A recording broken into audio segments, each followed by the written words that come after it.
Olá, meus amigos do Conaop, tudo bem com vocês? Aqui é Paulo Castelo Branco. Nós hoje vamos bater um papo, nós vamos fazer uma entrevista com o Ricardo Piovão, um dos maiores especialistas no país quando se trata de liderança e desenvolvimento pessoal. O Ricardo, ele é treinador, é consultor, palestrante, tem atuado em muitas empresas multinacionais, tem atuado também em organizações públicas e privadas. Bom, Ricardo, eu sou engenheiro de segurança do trabalho e normalmente a gente foca nos riscos físicos, os riscos químicos, ergonômicos, enfim, o risco de ambiente, mas o que eu vejo hoje é que nós temos nas organizações algo que tem afetado sobremaneira a saúde do trabalhador brasileiro, que é justamente assim, aquela ansiedade, aquela pressão. A própria ISMA, a Associação Internacional para Gerenciamento do Estresse, em pesquisa recente feita no Brasil, demonstrou que cerca de 89% dos trabalhadores têm alguma queixa com relação ao seu trabalho, está insatisfeito em relação ao seu trabalho. E essa queixa nem sempre diz respeito ao fator monetário, fator financeiro, mas à falta de reconhecimento, ao excesso de metas, muita pressão, problemas de relacionamento, que gera muita ansiedade. Ricardo, eu gostaria de ouvir a tua opinião sobre essa questão. Olá, Paulo, muito obrigado pelo convite da palestra, a gente conversar, fazer essa entrevista. E realmente é isso que você falou, né? Você usou a palavra ansiedade, mas na psicologia, né, na psiquiatria, quando a gente desce um pouco mais os níveis, existem 4 emoções básicas do ser humano: medo, tristeza, raiva e alegria. E ansiedade é medo. Então a pessoa tem medo de repente não conseguir alcançar uma meta e um objetivo que foi estabelecido pela liderança dela.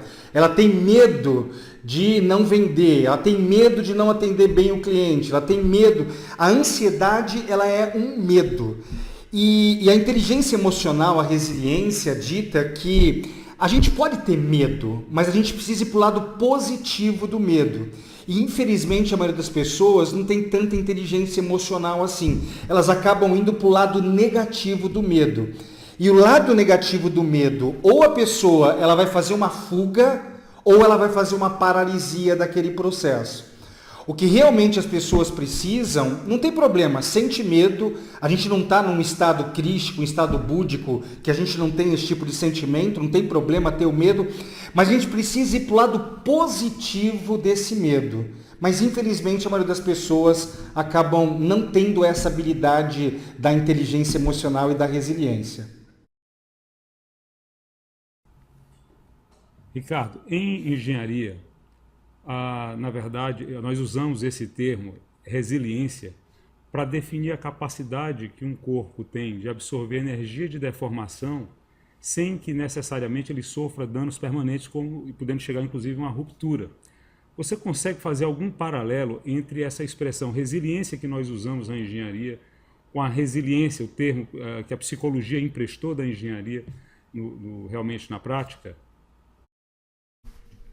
Foi exatamente isso, Paulo. A psicologia, né, observando esse fenômeno da resiliência física que você acabou de ditar, também acabou trazendo uma definição. A resiliência na psicologia é a habilidade que algumas pessoas têm de passar por pressão, passar por dificuldade, mas mesmo assim elas agem e conseguem resolver os seus problemas, os seus conflitos, aquilo que de repente está criando essa tal de ansiedade. Então, existem pessoas que são resilientes, outras nem tanto. Você vê na engenharia, né, na física, você pega uma régua acrílica 40 centímetros. Desculpa, uma régua de madeira 40 centímetros. Você faz uma pressão nessa régua até mais ou menos esse ponto, ela quebra. Ela não aguenta essa pressão. Você pega uma régua acrílica 40 centímetros, você faz a mesma pressão, ela entra num processo de flexibilidade e ela não quebra. E infelizmente na psicologia, na área de recursos humanos, acontece isso. Tem gente que é régua de madeira. Vem a pressão, vem a dificuldade, ela quebra, ela não consegue resolver aquele problema. Enquanto que outras pessoas não. Vem dificuldades, vem adversidades na vida dela, elas entram num processo de flexibilidade, agem e resolvem os problemas que tem para resolver. Sejam eles de ordem profissional ou de ordem pessoal. Então, Ricardo, o que você me diz é que quanto mais flexível nós formos para encararmos os obstáculos, enfim, encararmos as pressões do cotidiano, seria essa a receita para que a gente superasse essas pressões e conseguisse desenvolver essa característica que é a resiliência? Na verdade, a gente falou de flexibilizar, mas para mim são 3 palavras. A flexibilização, e vamos falar um pouquinho mais dela. A segunda palavra é ação, atitude, e a terceira palavra é persistência. Então, por exemplo, né, nós estamos num momento de uma crise aqui no Brasil agora, e aí de repente algumas empresas não conseguem vender seus produtos e seus serviços. Então, por exemplo, aonde se encaixa a flexibilização? É algo mais ou menos assim. Eu pesquisando, né, que a minha empresa também vende, eu vendo palestras, treinamentos, a gente também vende aqui. E a crise chegou. Então, o que é a flexibilização? De repente você buscar um conhecimento e descobrir que existem pelo menos 20 mercados no Brasil que não estão em crise.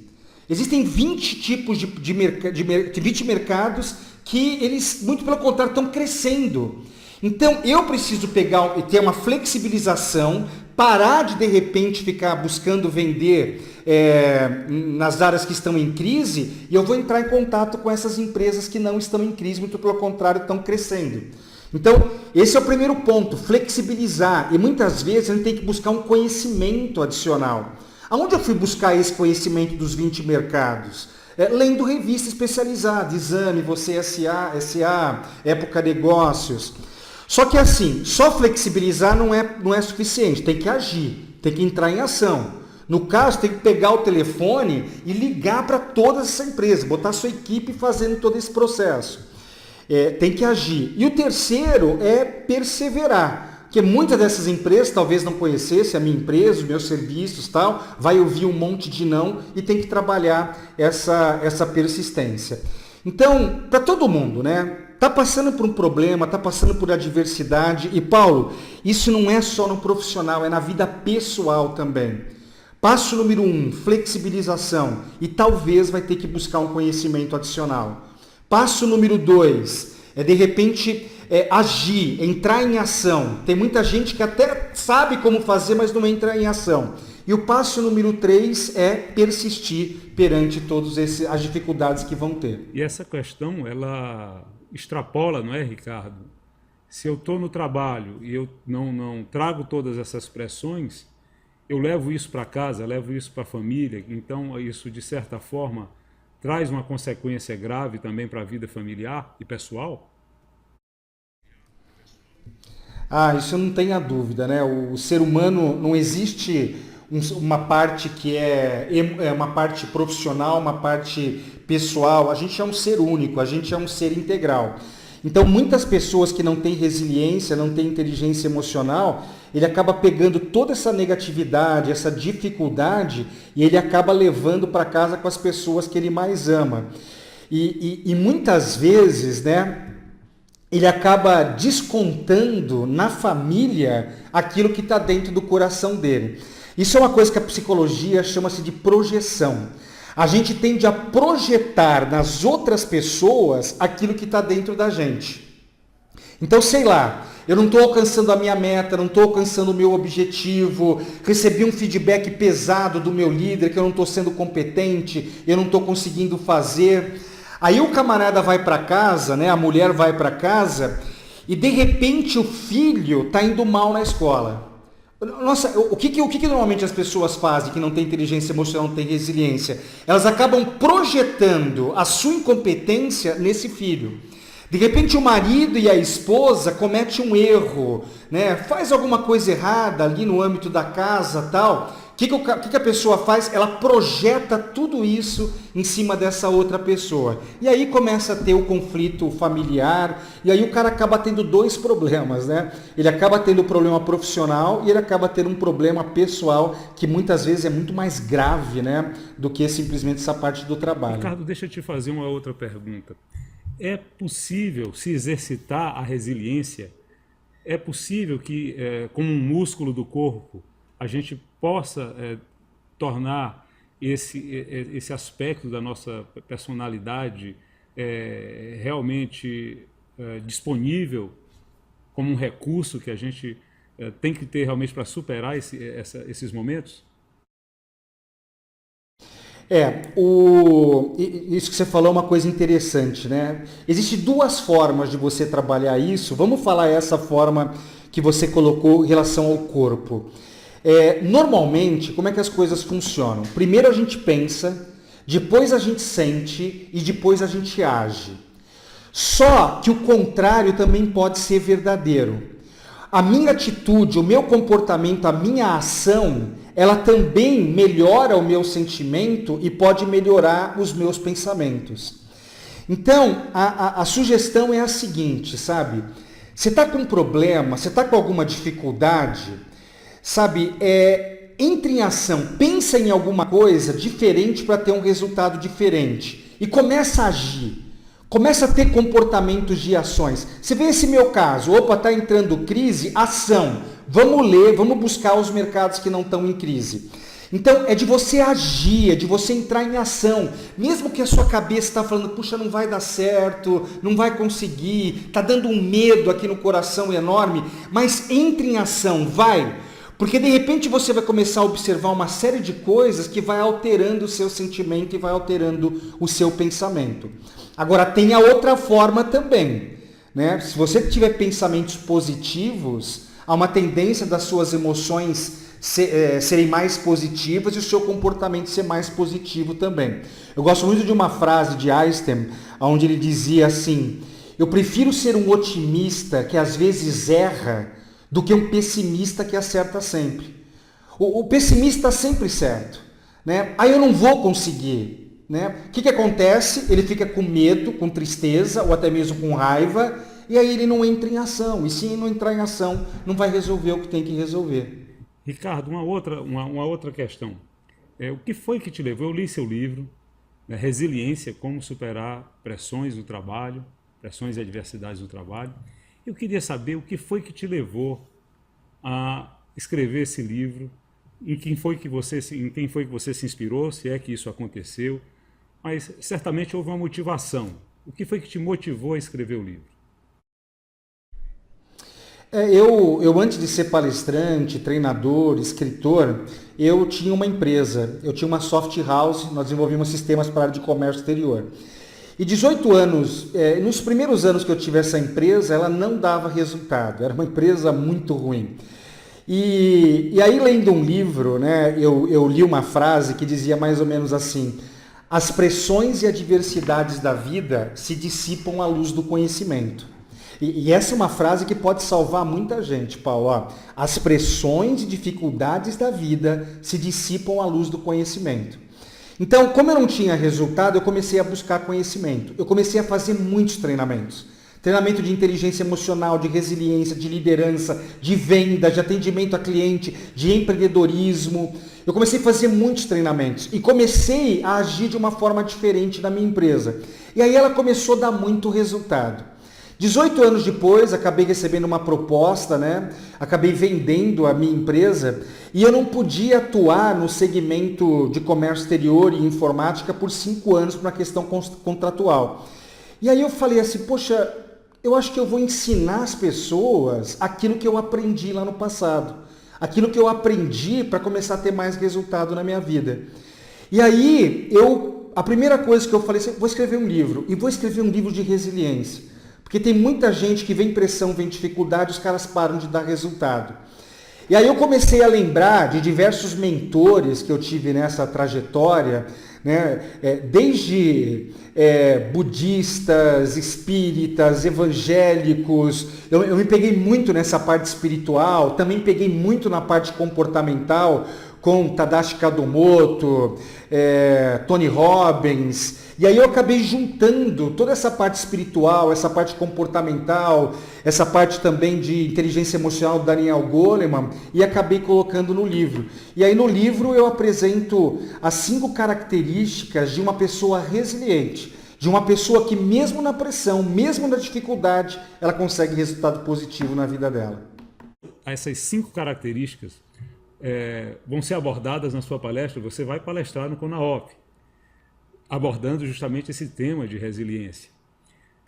Então eu te pergunto, para a pessoa realmente, depois de tudo que a gente conversou, para você se tornar um ser humano melhor, uma característica que você precisa desenvolver de fato é a resiliência. E exatamente, dá só uma palhinha da palestra, o que você pretende, que mensagem que você pretende repassar de forma bastante resumida na tua palestra no CONAOP. Desses 5 comportamentos, Paulo, eu vou falar 2, porque eu quero entrar bastante em detalhe nesses 2 comportamentos, essas 2 atitudes, né? Então, eu vou falar, por exemplo, né, um dos comportamentos que eu vou trabalhar é mais ou menos assim. Pessoas resilientes, elas pensam da seguinte forma: elas pensam assim, o problema não é o problema é a minha atitude em relação ao problema. Então, eu vou querer mostrar uma atitude bem específica dessa parte da resiliência para essas pessoas. Na verdade, são 2 comportamentos, né?